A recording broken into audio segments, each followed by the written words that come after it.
요한복음 14장 25절에서 31절 말씀입니다.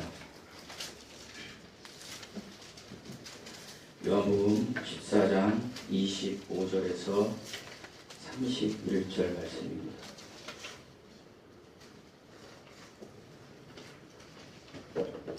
찾으셨으면 여러분이 읽어보시겠습니다. 내가 아직 너희와 함께 있어서 이 말을 너희에게 하였거니와 오래서 아버지께서 내 이름으로 보내신 성령 그가 너희에게 모든 것을 가르치고 내가 너희에게 말한 모든 것을 생각나게 하리라.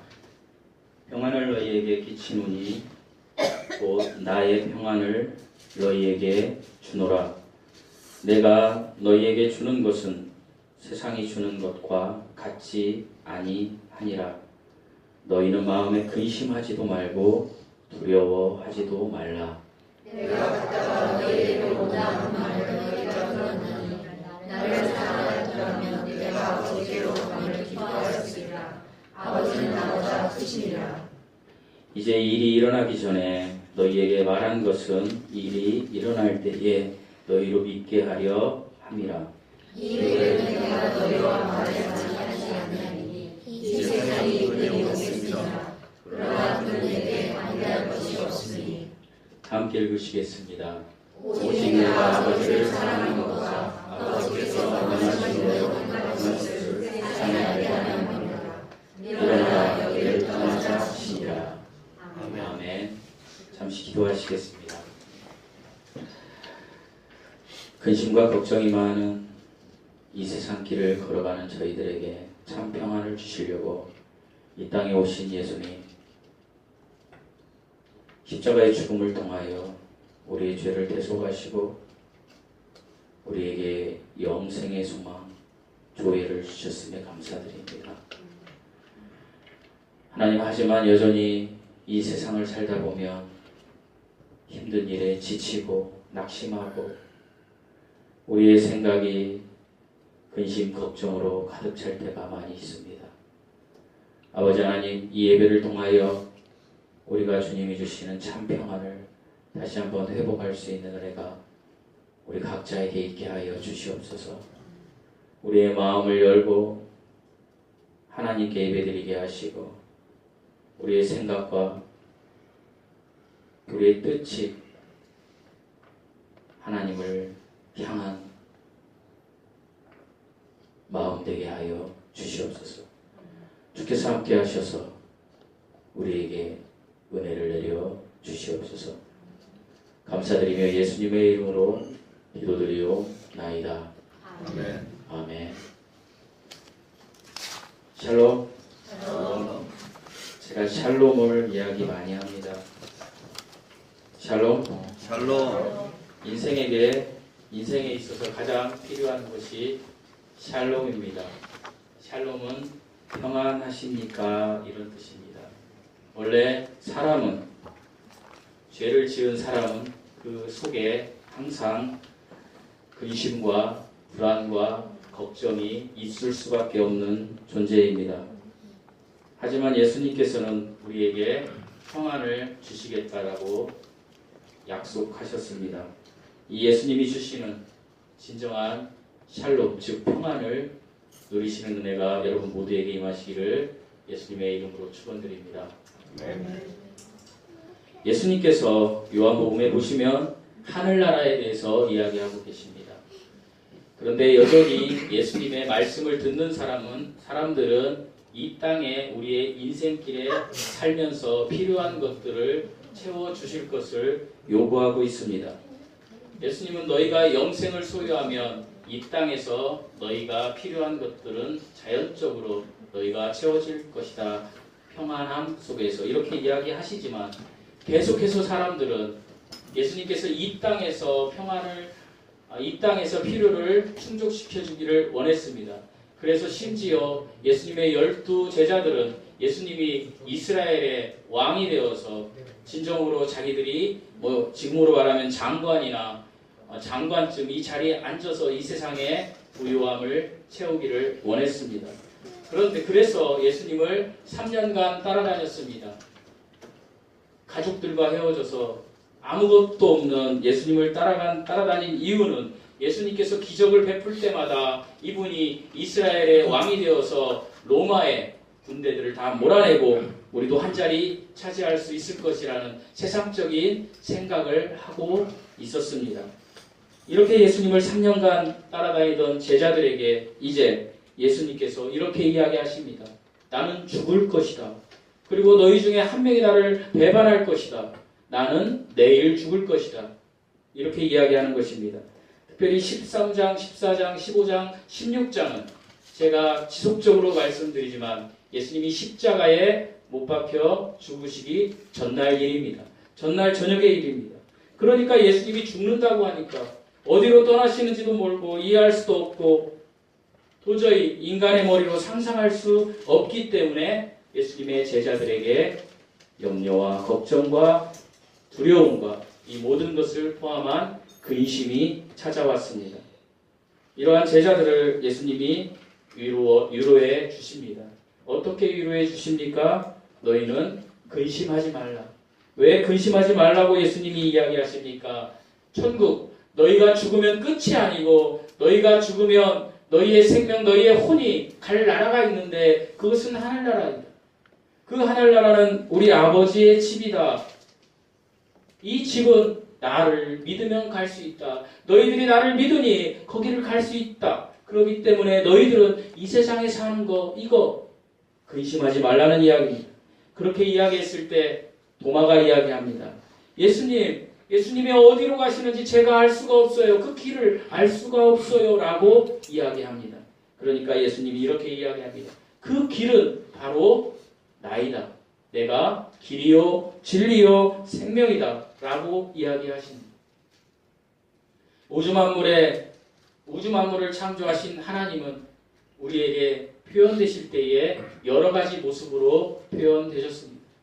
독생자의 모습으로 표현되신 성자 하나님, 그 성자 하나님은 우리에게 요한복음에서 나는 빛이다, 나는 생명의 빵이다, 나는 양의 문이다, 나는 길이다, 진리다, 생명이다, 그리고 15장에 나오는 나는 포도나무이다 라고 이야기하십니다. 계속적으로 예수님은 우주 만물을 내가 창조한 하나님이고 너희에게 내가 이렇게 표현되었으니 너희가 나를 믿어야 한단다 라고 이야기합니다. 이해가 가십니까? 아마 여러분 이해가 안 가실 것입니다. 왜 그렇습니까? 제자들도 이해가 안 가는 것입니다. 지금. 그러자 빌립이 오늘은 이렇게 예수님께 이야기합니다. 예수님 그러면 그 아버지를 좀 보여주세요. 그 아버지 하나님을 보여주시면 내가 믿을게요 라고 이야기합니다. 그럴 때 예수님이 이렇게 이야기하십니다. 나를 보았으면, 성자 하나님을 보았으면 성부 하나님, 아버지 하나님을 본 것이다. 너희가 지금 나와 같이 함께 살았다. 너희가 살아서 나를 보았다라면 하나님, 성부 하나님도 본 것이라고 예수님이 지금 이야기하시는 것입니다. 그리고 예수님은 이렇게 이야기하십니다. 앞으로 내가 죽어서 부활할 때에 내가 보혜사를 너희에게 보낼 것이다. 이게 보혜사가 성령 하나님입니다. 그러니까 오늘날 사는 우리들에게는 이 성령 하나님을 받아들일 수 있는 창구가 생긴 것입니다. 성령 하나님을 느낄 수 있는 창구가 생긴 것입니다. 보혜사는 다른 말로 이야기하면 위로자라는 이야기입니다. 평화는 위로에서 나옵니다. 위로의 하나님이 오신다라는 이야기입니다. 사랑하는 성도 여러분, 여러분이 예수 그리스도를 진정으로 정직하게 받아들였다라면 여러분 안에는 성령 하나님이 내주하고 계십니다. 그러면 이 성령 하나님이 내주하고 계신데 우리의 겉껍질인 이 몸과 우리의 자아, 우리의 생각이 너무나 세상에 접촉되어 있어서 하나님이 지금 감추어져 있는 것입니다. 사람은 영과 혼과 몸으로 되어 있다라고 제가 말씀드렸습니다. 몸은 지금 저와 여러분이 이렇게 보는 몸입니다. 세상을 접촉하는 것입니다. 저의 이야기를 여러분이 듣고 있지 않습니까? 그리고 여러분 어떻게 하십니까? 제가 이야기하면 여러분은 생각하십니다. 듣고 저게 무슨 말이래? 이렇게 생각하지 않겠습니다. 이게 나입니다. 이게 자아입니다. 그리고 그 속에 깊은 그 속에 영이 있습니다. 그런데 이 영이 하나님을 아는 영이 있고 하나님을 알지 못하는 영이 있습니다.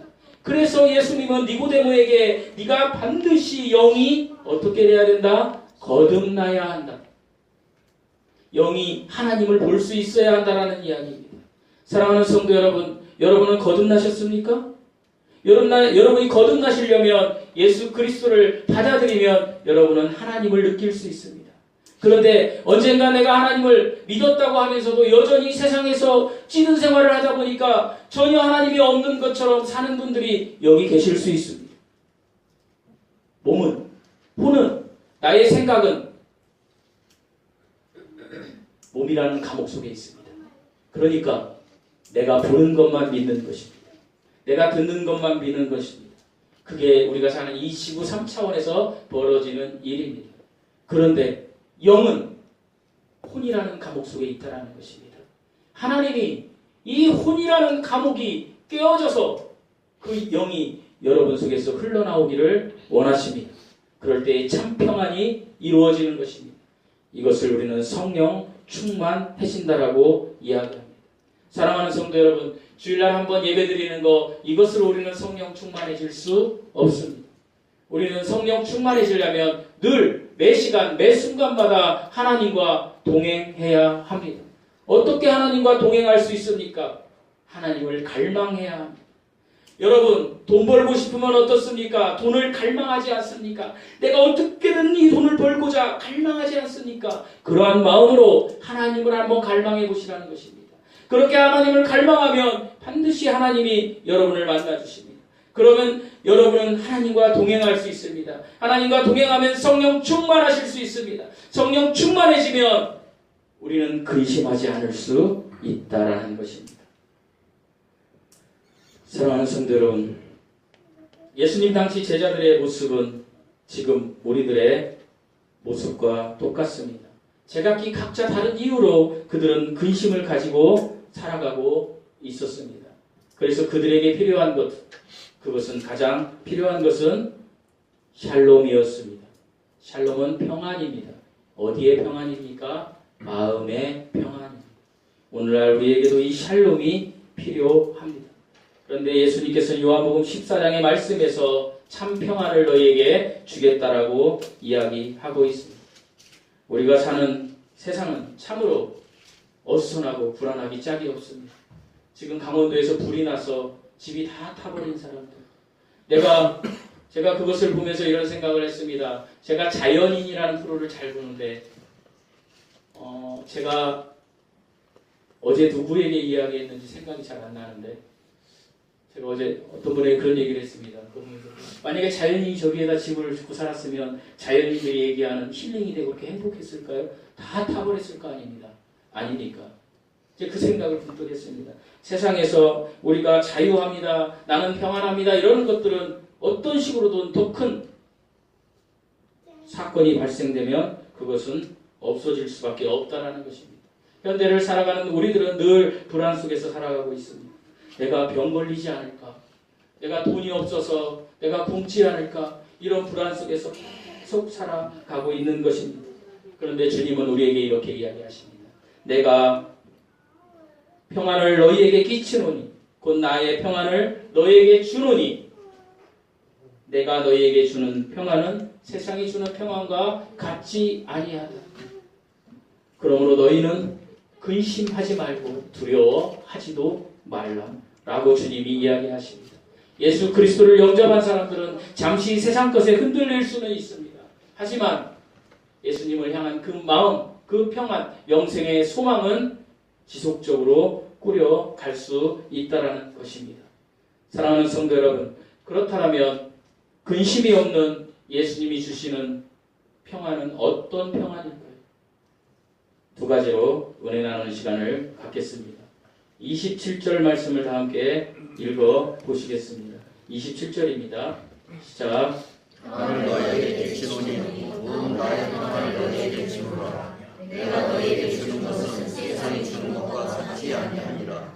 너희는 마음에 근심하지도 말고 두려워하지도 말라.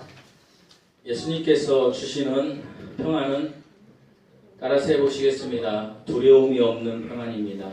두려움이 없는 평안입니다. 예수님께서 주시는 평안은 두려움이 없는 평안입니다.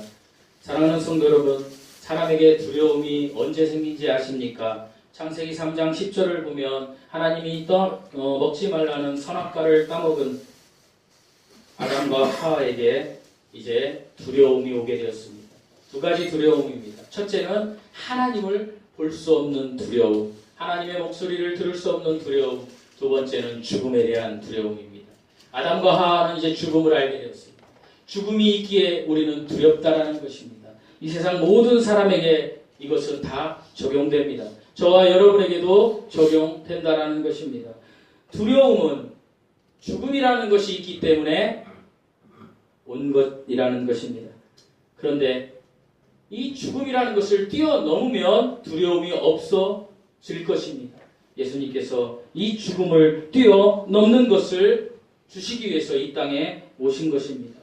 사랑하는 성도 여러분, 세상이 주는 평안은 변화무쌍합니다. 내가 오늘 이제 뭐 사업을 하고 장사를 하고 내가 뭔 일을 할 때에 내가 금전적으로 돈을 좀 벌면 어떻습니까? 기분이 좋습니다.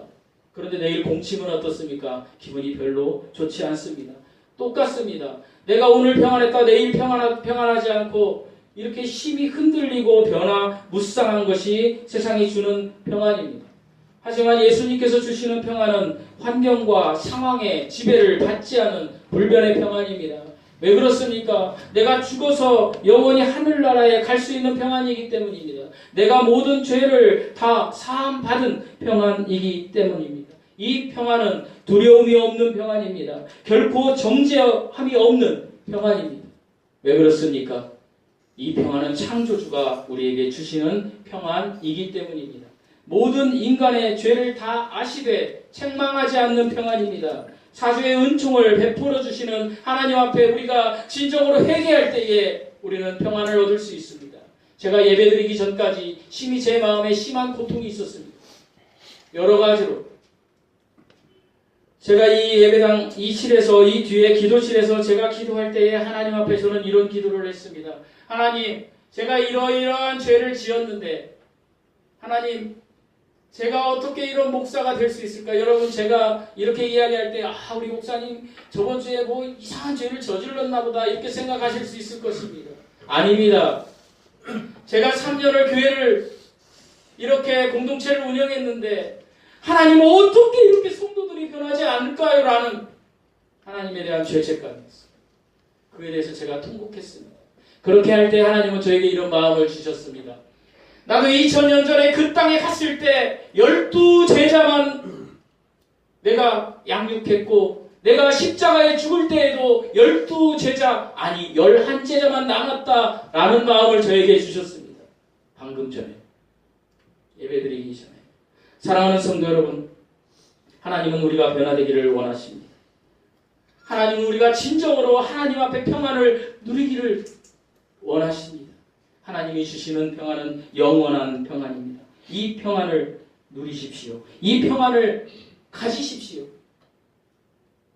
생명이 살아가려면 우리의 몸도 무엇이 순환되어야 합니까? 피가 순환되어야 합니다. 혈액이 몸 안에서 흘러야 됩니다. 흘러다녀야 우리 몸속에 있는 독소가 제거되고 우리가 건강해질 수 있습니다. 이것은 신앙에도 똑같습니다. 하나님의 말씀이 우리의 영의 줄기를 타고 우리의 모든 마음을 돌아야 됩니다. 이렇게 흘러야 우리 모든 것을 적셔야 우리가 하나님의 평안을 누리는 사람으로 살 수 있다라는 것입니다. 그리스도인에게는 평안이 없을 수 없습니다. 왜 그렇습니까? 매일 찬양하고 매일 기도하고 매일 하나님을 생각하고 하나님의 말씀을 암송하는데 어떻게 평안이 없을 수 있겠습니까? 목사님, 저는 그래도 평안이 없어요 라고 얘기하시는 분이 있을 수 있습니다. 그런 분들은 기도하지 않았기 때문입니다. 그런 분들은 말씀 보지 않았기 때문입니다. 그런 분들은 찬양하지 않았기 때문입니다. 그렇기 때문에 내 자아대로 내 생각대로 내가 했기 때문에 내가 진정한 평안을 누릴 수 없었던 것입니다. 사랑하는 성도 여러분, 하나님이 여러분에게 평안을 주시는 평안은 영원히 유지되는 평안입니다. 이 평안을 누리시려면 하나님의 말씀으로 여러분의 삶을 적시십시오. 하나님을 향한 그 갈망하는 마음으로 기도하십시오. 그리고 찬양하십시오. 길거리를 가다가도 미친 사람처럼 하늘을 보고 하나님을 찬양하십시오. 어떤 분들이 이렇게 이야기합니다. 예수쟁이들 인생을 똑바로 살지 못하면서 예수 얘기하고 다닌다. 그저 좀 조용히 좀 했으면 좋겠어. 묵상했으면 좋겠어. 아유, 예수쟁이들 저러지 말고 차라리 천주교회나 가라. 모자 쓰고 조용히 너나 잘해라. 이렇게 이야기하는 사람들이 많이 있습니다. 그러나 우리 기독교는 그런 기독교가 아닙니다. 우리 기독교는 예수를 만남으로 기뻐 뛰며 어린아이처럼 나가서 예수를 전하는 게 우리 기독교의 본질이라는 것입니다.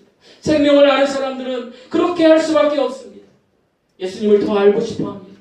예수님을 더 느끼고 싶어합니다. 이런 삶을 살아간다는 것입니다. 그런 삶을 살아갈 때에 내 환경이 변화되지 않는다 할지라도 내 속에 깊은 내 하트 속에 있는 하나님의 내주하심이 흐르고 흘러서 내가 평안해질 수밖에 없다는 것입니다. 사랑하는 성도 여러분, 이 평안한 삶을 사십시오. 이 평안한 삶은 두려움이 없는 평안입니다. 로마서 8장 6절에 하나님께서 이렇게 말씀하셨습니다. 육신의 생각은 사망이요. 따라서 해보시겠습니다. 육신의 생각은 사망이요. 영의 생각은 생명과 평안이니라. 사랑하는 성도 여러분, 영을 너무 어렵게 생각하지 마십시오. 영은 하나님과 교통하는 그 통로입니다. 그러니까 영의 생각은 생명과 평안, 간단하지 않습니까? 하나님을 부르짖고 찾고 갈망하고 하나님과 동행하시라는 것입니다. 그러면 생명과 평안이 여러분에게 임하신다는 것입니다. 그런데 그렇게 하지 않고 계속 내 멋대로 한번 생각해 보십시오. 내 생각대로, 내 주관대로, 내가 보는 대로, 내가 들은 대로, 내가 느끼는 대로 다른 사람들 하는 거 봐서 그것은 필시 사망입니다.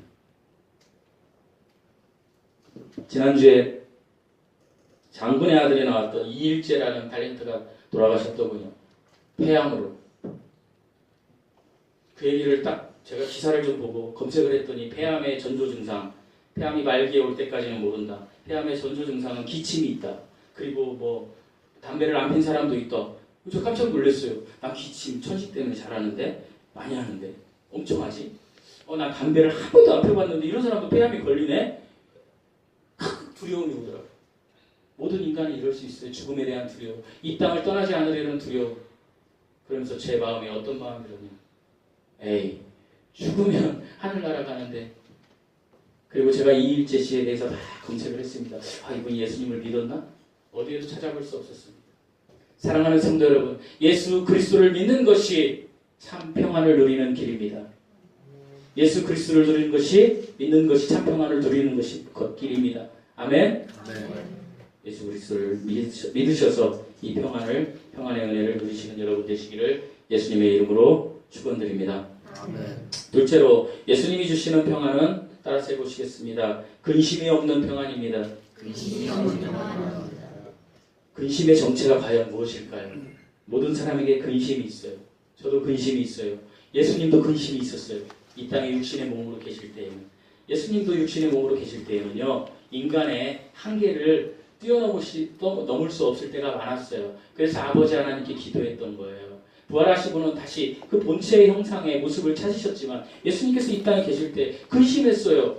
오늘 14장에서 이제 17장에 보면 예수님께서 기도하실 때 근심해요. 내가 내일 죽을 건데 아버지요, 이 잔을 내가 안 마시면 안 되겠습니까? 십자가의 죽음을 좀 두려워했다는, 근심했다는. 누구나 그럴 수 있어요. 그런데 근심은 사람이 만들어낸 하나의 허상입니다. 근심의 최대의 적이 무엇인지 아십니까? 여러분 지금 근심하고 있는 일이 있습니까? 근심하고 있는 일이 있다면 근심의 적을 여러분에게 초대하십시오. 따라서 해보시겠습니다. 근심의 적은 소망입니다. 희망입니다. 사랑하는 성도 여러분, 근심의 적은 소망입니다. 이 소망 중에서도 영원한 복된 소망입니다. 내가 하늘나라에 가는 그러한 티켓을 따신 분들은 영원한 복된 소망이 있으면 근심이 와도 그 소망 때문에 근심이 마음속에 설 자리가 없게 된다는 것입니다. 이런 마음을 가진 사람들이 100% 성숙한 그리스도인입니다. 저와 여러분은 100% 성숙한 그리스도인이 아닐 수 있습니다. 이런 사람을 우리는 이렇게 이야기합니다. 세상이 감당할 수 없는 믿음의 사람이다. 이런 사람을 우리는 두 자로도 얘기합니다. 초인이다. 초인은 초월한 삶을 사는 사람. 시간과 공간과 환경의 제약을 받지 않는 사람, 그런 사람을 우리는 초인이라고 합니다. 엄청나게 아무것도 가진 게 없는데 정말 믿음이 강한 사람, 그런 사람을 우리는 사도행전 7장에서 발견할 수 있습니다. 그게 바로 스데반 집사입니다. 스데반 집사를 볼 때 우리는 초인이 누리는 평안을 발견할 수 있습니다. 스데반 집사가 백성들이 돌을 던집니다. 그리고 돌이 머리에도 맞고 내 몸에도 맞고 돌에 맞아서 죽을 때 얼마나 고통이 심했겠습니까? 온몸이 깨지고 피투성이가 되어가는 그 죽음의 순간에 스데반의 얼굴은 천사의 얼굴과 같았다라고 합니다. 천사의 얼굴과 같았다. 얼마나 행복했으면. 스데반은 하늘나라 하늘문을 본 것입니다. 하늘문에서 예수님께서 하늘 보좌에서 일어나신 사건이 있는데 그게 스데반이 죽을 때입니다. 예수님께서 재림하시려고 할 순간이 있었는데 그게 스데반이 죽는 순간이었다라는 거예요. 예수님이 그것을 봤다라는 거예요. 그것을 스데반이 보았습니다. 왜 스데반이 보았겠습니까? 성령이 충만해졌기 때문에 보았다라는 것입니다. 성령이 충만해져서 하늘을 우러러 하나님의 영광과 하나님 우편에 앉아 계신 성자 하나님 우리 주 예수 그리스도를 보았기 때문에 스데반 집사는 돌에 맞아 죽어가면서도 이렇게 고백했습니다. 주여, 이 죄를 저들에게 돌리지 마옵소서 하고 죽었습니다. 이게 초인입니다. 이게 근심이 없는, 두려움이 없는 그런 삶을 살아간 사람입니다. 사랑하는 성도 여러분, 그럼에도 불구하고 우리는 계속적으로 근심을 마음속에 품으며 살아갑니다. 왜 그렇습니까? 근심의 원인이 있기 때문에. 저와 여러분의 근심의 원인이 있습니다. 그 중에서 가장 큰 원인은 탐욕입니다. 뭐라고요? 탐욕. 근심의 원인은 탐욕입니다. 디모데전서 6장 11절에 이렇게 하나님이 기록하고 있습니다. 돈을 사랑함이 일만하게 뿌리가 되나니 이것을 탐내는 자들은 미혹을 받아 믿음에서 떠나, 어디에서 떠나요? 믿음에서 떠나 많은 근심으로 자기를 찔렀더라. 많은 근심으로 자기를 찔렀더라. 내가 돈에 대한 욕심, 그 탐욕이 엄청나게 크면 자기를 찌를 수밖에 없다라는 이야기입니다. 사랑하는 성도 여러분, 우리가 사랑해야 될 것은, 우리가 정말로 존경하고 두려워해야 될 대상은 하나님입니다. 돈 좋죠. 돈은 그냥 좋아만 하십시오. 하나님을 정말로 사랑하면 여러분, 돈은 그냥 여러분에게 하나님이 주십니다. 탐욕하지 말라는 이야기입니다. 탐욕하지 않으면 근심이 없습니다. 사랑하는 성도 여러분, 돈이 많으면 어떻습니까? 우리나라 대기업의 회장들 돈이 많습니다. 그러면 집을 크게 짓고 살죠. 돈이 많으면 근심이 없습니까? 근심이 많아요. 왜요? 내가 이 땅에서 1000년 살고 싶은데 누가 나를 죽이면 어쩌지? 나 돈 많다고 죽이면 어쩌지? 그래서 그 사람들이 고용하는 게 뭐예요? 경호원이지 않습니까? 대통령이 되는 게 최고의 명예 아닙니까? 우리나라에서. 명예가 좋습니까? 좋지요. 근데 명예가 있으면 근심이 없습니까? 있어요. 왜요? 누가 나를 해하지 않을까? 그래서 우리나라 문재인 대통령도 청와대에 가서 갇혀있는 생활을 하는 거예요. 저와 여러분이 어찌 보면 그분보다 더 편안하고 행복한 삶을 사는 거예요. 이 세상에 물질과 명예는 많으면 많을수록 무엇을 갖다 준다고요? 근심을 갖다 주는 거예요. 사랑하는 성도 여러분, 하나님은 하나님을 사랑하고 자족하는 사람들에게 축복하십니다. 하나님은 자족하는 사람들에게, 감사하는 사람들에게, 하나님의 은혜에 감사하는 사람들에게 하나님은 평안함을 주십니다. 이 삶을 살아가시기 바랍니다. 이제 제가 한 분을 소개하고 말씀을 마치고자 합니다. 3월 22일자, 지난주가 아니군요. 지난달 국민일보에 난 기사의 주인공을 제가 소개하고 말씀을 마치고자 합니다. 제가 회사에 가면 한 가지 하는 일이 있습니다.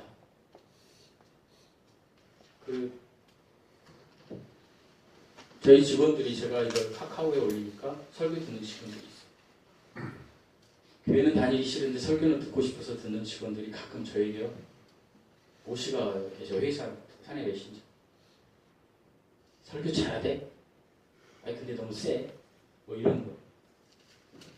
근데 제가 회사 생활을 하면서 아침에 회의를 하지 않습니까? 온통 저희 회사의 요즘 모토는 5G입니다. 5G. 저는 그 소리가 너무 듣기 싫습니다. 우리 상사가 이 설교를 들으면 안 되지만 저는 이야기해요. 그래서 제가 하는 일이 있습니다. 노트에 제 회사 다이어리에 제가 받습니다. I am nothing. I am nothing. But I can do it. Because God is with me. 이게 뭔 뜻인지 아십니까? 저는 아무것도 아닙니다. 그러나 하나님 저는 할 수 있습니다. 왜냐하면 하나님이 함께 하시기 때문에 이런 뜻이에요. 제가 막 저를 세뇌시키는 거죠. 국민일보의 3월 22일자 지금 우리나라 나이로 44살 된 한 여인이 있습니다. 이름은 김민희 씨라고 합니다. 인터넷 찾아보면 일본이 되어 있습니다. 이분이 지금 사순절에 자기의 간증을 썼습니다. 사순절이 어떤 날입니까? 예수님께서 십자가에 못 박혀 죽으시기 40일 전, 주일을 뺀 40일 전을 예수님의 고난과 부활을 기념해서 절제와 겸손으로 살아가는 것입니다. 제가 우리 교인들에게 너무 이런 얘기를 안 하니까 저는 헌금강조 안 해요. 저는 절기헌금 싫어요. 이렇게 얘기하니까 우리 성도들이 너무 편안해서 이게 뭐 사순절인가 부활절 이런 것도 모르는 것 같은 그것을 제가 참여했어요. 제가 회개한 내용이 이거예요. 여러분 지금 사순절이에요. 여러분 예수님의 십자가의 고난을 여러분 이 40일 동안만이라도 절제하는 삶을 살아야 돼요. 이 사순절에 44세 된 김민희 씨가 간증을 썼습니다. 그는 전직 방송 리포터였습니다. 제가 사진을 봤는데 얼굴도 되게 아름다우시더라고요. 그리고 전직 방송 리포터를 하다가 그녀는 큰 식당, 레스토랑 CEO가 됩니다. 돈을 많이 벌었습니다. 서울에서. 돈을 많이 벌었던 어느 해 2013년도에 몸이 이상합니다. 몸이 이상해서 그가 이제 병원에 갑니다. 한양대학교 병원에 갔다라고 합니다. 그런데 아무 이상이 없습니다. 처음에. 근데 몸은 이상한데 아무 이상이 없습니다. 여러분 몸이 이상하신 분들 병원 가시기 바랍니다. 그리고 장장 3년 동안 검사 끝에 그가 최종 판명받은 병명은 루게릭병이었습니다. 뭔지 아시죠? 루게릭병은 근위 측성 측색 경화증이라고 되게 어렵죠. 쉽게 얘기하면 몸이 굳어지는 거예요. 마비가 오는 거예요. 처음에 다리가 마비가 오고 팔이 마비가 오고 우리 정선희 집사님 잘 아시겠지만 나중에는 혀도 마비가 오고 나중에는 아무것도 할 수 없어요. 그런 병에 걸려서 살아가신 분이 스티븐 호킹 박사 아닙니까? 그 병명을 받은 거예요. 그 병명을 받자마자 그녀가 이렇게 생각했다고 합니다. 나에게 왜 이런 병이 왔지? 있을 수 없는 일이야. 그래서 자기가 자기 의지대로 막 움직였다고 합니다. 재활하고 막 움직이고 부모님한테 이야기도 안 했습니다. 부모님한테 이야기 안 하고 아무리 애를 애쓰면 쓸수록 자기 몸은 점점 굳어가게 됐습니다. 드디어 2017년이 되었을 때에 그녀는 더 이상 움직일 수가 없었습니다. 재활할 수도 없는 거죠. 움직일 수가 없는데. 그리고 부모님들에게 이야기했습니다. 그때부터 이제 그녀가 생각한 것이 딱 하나 있습니다. 여러분 같으면 어떤 생각 딱 하나 하겠습니까? 죽는 것. 그녀가 죽으려고 이제 인터넷을 채팅하기 시작합니다. 손가락은 움직인다고 합니다. 채팅하다가 자살 사이트 모임에 이제 모임을 찾습니다. 거기에 김씨성을 가진 사람을 하나 알게 됩니다. 그 사람은 우울증 환자입니다. 그리고 둘이 결탁을 합니다. 우리 언제 죽을까? 언제 죽죠? 이런 얘기를 막 합니다. 그런데 언제 죽기로 했어요. 같이 만나서. 그런데 이 사람이 약속을 어기고 자기가 먼저 죽어버렸어요. 그거에 충격을 받습니다. 충격을 받고 이제 그녀가 같이 죽을 사람도 없구나 라는 생각을 하고 있을 때에 그녀의 집에 공교롭게 수원에 언니가 산다라고 합니다.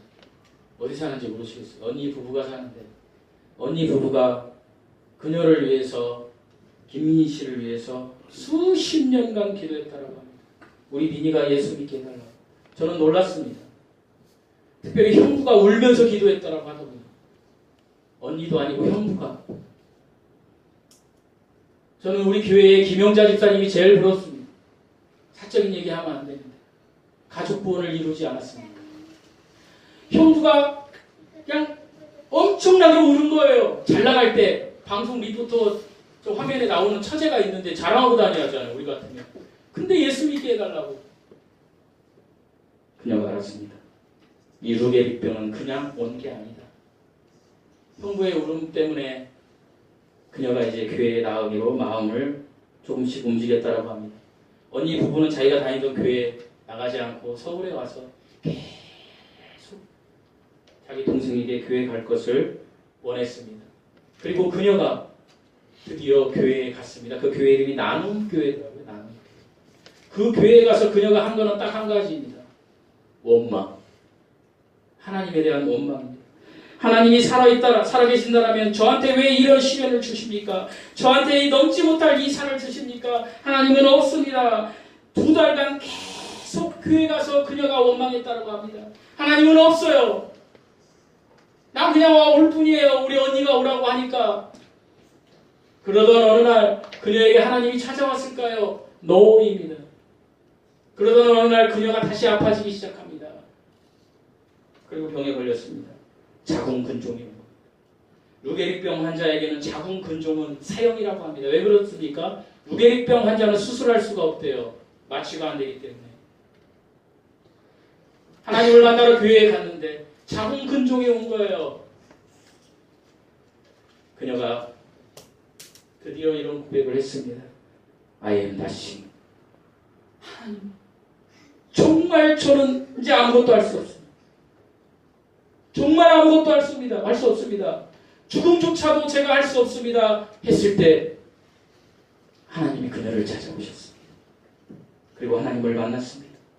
하나님을 만나서 하나님의 은혜로 자궁근종 수술을 잘 마치고 그리고 루게릭병 환자 모임에 가서 내가 만난 하나님을 증거하면서 루게릭병 환자 환우들에게 그 예수를 증거하는 삶을 살고 있습니다. 그녀의 고백이 이렇게 되어 있거든요. 나에게 그녀는 지금도 한양대학교 병원에 한 달에 10일씩 입원한다고 합니다. 나에게 인생의 가장 어려운 상황이지만 나는 더 이상 절망하지 않는다.